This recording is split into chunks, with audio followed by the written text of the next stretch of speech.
Picture this, a humble shepherd named Amos, equipped with nothing but his staff and the word of God.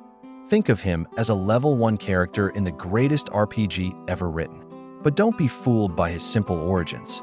Stepping into a divine quest that would shake the kingdoms to their foundations. Around 760 BC, in a time when Israel was enjoying unprecedented prosperity, Amos receives his divine mission.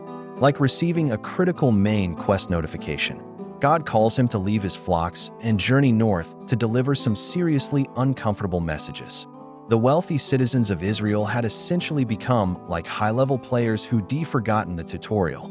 They were crushing the poor, living in luxury, and thinking they were untouchable because they were God's chosen people. They had mansions of ivory, multiple houses, and lived like they were playing on easy mode while others couldn't even afford the basic starter pack. Amos drops into their midst like a truth bomb.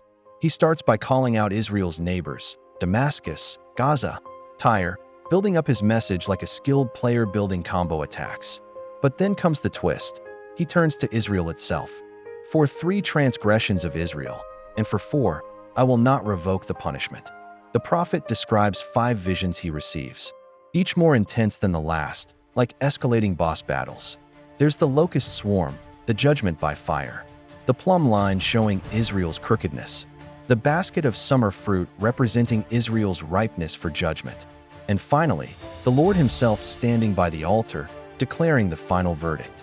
But here's where the story takes an unexpected turn, like finding a hidden quest line in the darkest dungeon. After all the warnings and judgments, Amos delivers a message of hope. In the final chapter, God promises to restore David's fallen shelter, repair its broken walls, and restore its ruins. It's like the ultimate endgame scenario where everything can be rebuilt and restored, but only after the necessary purification. The book of Amos teaches us that God's justice isn't just about punishment. It's about restoration.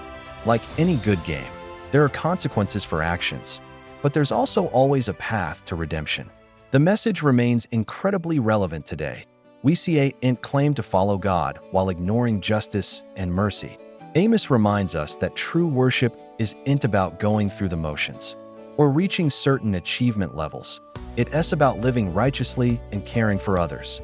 His famous words still echo today. Let justice roll down like waters, and righteousness like an ever-flowing stream.